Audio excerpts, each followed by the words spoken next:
Bienvenue à Chef à table pour ce samedi. Vous commencez à vous habituer avec notre chef consultant Guy Romeo Zogué. Aujourd'hui, on va parler des spécialisations, chef. C'est quoi une spécialisation lorsqu'on parle des métiers de la bouche, de la restauration? C'est quoi les spécialisations? La spécialisation, c'est justement le domaine qu'une personne préfère, moi je préfère utiliser le mot préfère, adopter comme son métier futur. Parce que moi, généralement, on sait que quand on parle de métier de restauration, c'est pour faire à manger aux gens. Ça, c'est ce que tout le monde sait. Je fais la restauration parce que je veux faire à manger. Et non, le professionnel que vous êtes, est-ce que vous pouvez mieux le décliner à nos téléspectateurs? Bien, d'abord, la cuisine, ce sont les métiers de cuisine. Parce que lorsqu'on parle de spécialisation, c'est là où il faut aller. Je sais que toute personne lambda pense que la cuisine, c'est uniquement cuisine. Mais lorsque vous entrez en cuisine, vous allez trouver les métiers comme le garde-manger, comme le saucier, ainsi de suite, le boucher et tout le reste. En pâtisserie aussi également, il y en a plusieurs. Je crois que la pâtisserie de boutique te parlera de pâtisserie froide, de Cécile et tout cela. C'est en principe ça, les spécialisations qu'une personne prend selon sa passion, selon son orientation, puisque là en ce moment on parle encore de la carrière, donc, selon son orientation et là où il préfère véritablement exceller. Maintenant en entreprise aussi, moi je prends souvent à ça un exemple comme une équipe de foot. En réalité, c'est-à-dire que au terrain, tu as un gardien de but. Même s'il y a des gardiens de but qui marquent les pénaltys. Bien sûr. Ouais. Mais justement, parce que c'est aussi l'esprit de l'équipe. Ça n'enlève en rien que personne puisse quitter de l'autre côté, par exemple, pour aller marquer là-bas d'office. C'est justement ça la spécialisation que parfois on ne trouve pas à l'école. C'est-à-dire qu'à l'école, c'est cuisine. On vous apprend entièrement tout. Une sorte de fourre-tout. Oui, une sorte de fourre-tout. Ce n'est pas aussi mauvais maintenant sur le terrain.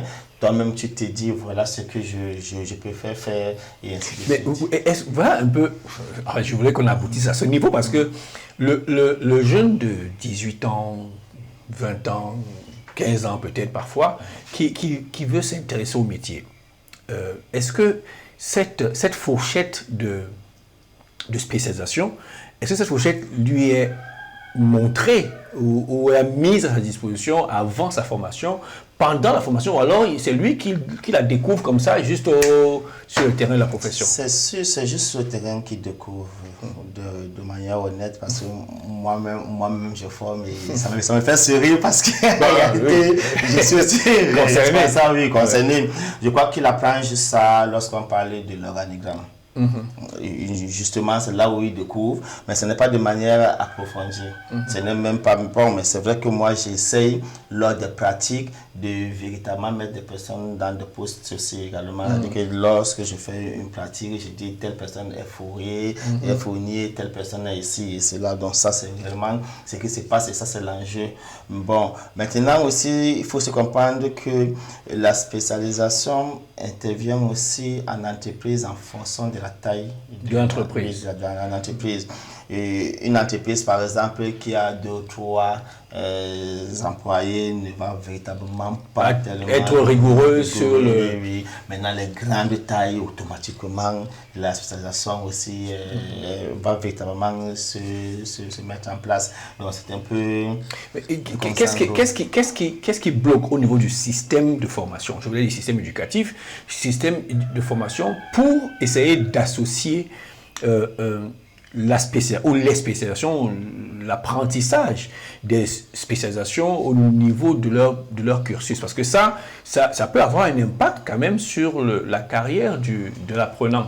C'est-à-dire que si, par exemple, je vais au centre de formation et que je sais que mon fils a des talents d'avant-centre, je ne vais pas perdre le temps à l'entraîneur de le former comme gardien.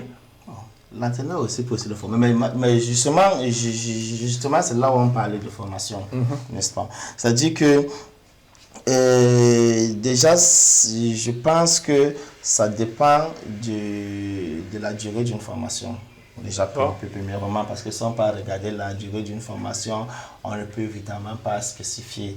Maintenant, je pense que j'en discutais encore dernièrement avec certains collègues enseignants, on me faisait comprendre que aujourd'hui, le ministère de la Formation, je pense qu'il amène dans la spécialisation, mais c'est la spécialisation des métiers. C'est-à-dire qu'aujourd'hui, tu commences peut-être en tronc commun et après, arrivé un moment, tu as peut-être choisi soit cuisine, soit pâtisserie et tout.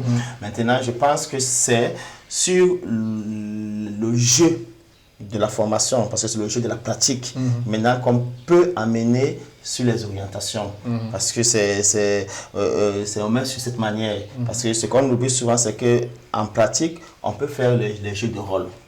Justement, c'est dans ces jeux de rôle qu'en réalité, on se dit réellement qu'on peut mieux repérer ou bien amener à ces apprenants à connaître qu'il y a à l'intérieur de ce métier qu'ils ont choisi, c'est la pâtisserie ou bien si c'est en salle, d'autres métiers à l'intérieur, maintenant qui peuvent réellement s'arrimer, ça parle ensemble et ainsi de suite. Maintenant, c'est quoi le risque? Le risque, hein, quand je dis risque, est-ce qu'il peut se trouver une sorte de mutation, on va dire, sur le terrain, des jeunes qui se retrouvent dans un métier, et dans un corps, et qui, peut-être au fil des années, voient leur passion les entraîner plutôt vers... Est-ce que c'est quelque chose de récurrent, et comment est-ce que l'adaptation se fait? Je vais d'abord prendre un exemple dans une entreprise où j'ai exercé. Je me rappelle à une période, on demande à chacun qui aimerait se retrouver dans un autre service, de se prononcer. Et réellement, il y a eu des talents qui sont sortis de là par rapport à là où ils sont rentrés, qui étaient évidemment leur spécialité de base. Maintenant, moi, lorsque je me formais aussi également, nous on se formait en termes de spécialisation. Et on avait un tronc commun durant une certaine période. Et après, on revenait vous demander, est-ce que vous allez pouvoir, vous voulez changer. Donc, justement, tu remarquais que tu étais plutôt à l'aise, soit avec l'enseignant, parce que ça aussi, c'est un statut, soit avec l'enseignant qui dispensait tel cours. Il y avait des influences. Ou alors peut-être tu préférais mieux, parce que quand on expliquait, chaque enseignant qui passait va expliquer, tu pouvais réellement être orienté. Maintenant, peut-être pour cette nouvelle formule-ci, c'est beaucoup plus sur le terrain. C'est pour ça que je vais toujours revenir sur les personnalités ressources, en réalité. Parce que je pense que si moi, étant un chef, les jeunes ou bien le monde peuvent vraiment connaître mon cheminement professionnel, ça va aider les enfants, véritablement aussi à se dire, ok, il a d'abord été ici, après il est parti ici, après voilà les postes qu'il a eu à faire et tout et tout. Je crois que ça aussi, ça va véritablement contribuer, ça complète l'école peut-être qui a aussi ses limites, c'est-à-dire que pas forcément parce qu'il peut tout donner, mais réellement, je pense que la vie active, la culture impose certains choix. On va finir par une question, dis-moi un peu, dans ton lot d'expérience, et aujourd'hui, qu'est-ce qui attire plus aujourd'hui les jeunes? Quand en tant que tu as tête d'un traiteur, tu es formateur, qu'est-ce qui, selon toi, attire plus les jeunes? Je te vois sourire, j'essaie d'imaginer la réponse. Justement, j'imagine la réponse, je vais donner, mais en même temps, je veux l'habiller pour être plus... Normalement, je pense que les jeunes veulent juste être occupés, que de se dire j'ai choisi un métier de passion, alors pour poursuivre ma passion, ce n'est pas comme on dit au quartier. Mais les jeunes vont te dire cuisine, peut-être parce que ça leur permet aussi de se vanter. Service en salle, peut-être là parce qu'ils sont ce qu'on appelle au front office, en contact avec les gens.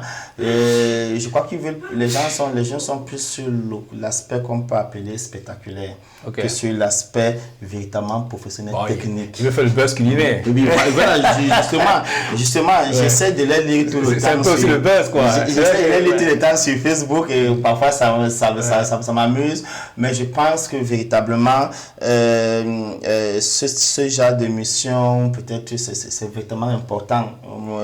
Moi, j'exhorte encore, peut-être avec d'autres professionnels aussi, c'est également un autre moyen d'orienter, de sauver un métier. Oui, notre profession. Et justement aussi, c'est parce que même ces anciens-là, est-ce qu'ils vont accepter se faire recycler pour s'orienter? Ça, tu en sais quelque chose que c'est en tout cas, on verra s'ils sont capables de faire le buzz aussi. C'était Chef à table ce samedi, avec le chef Guillaume Meillon, on a parlé de spécialisation.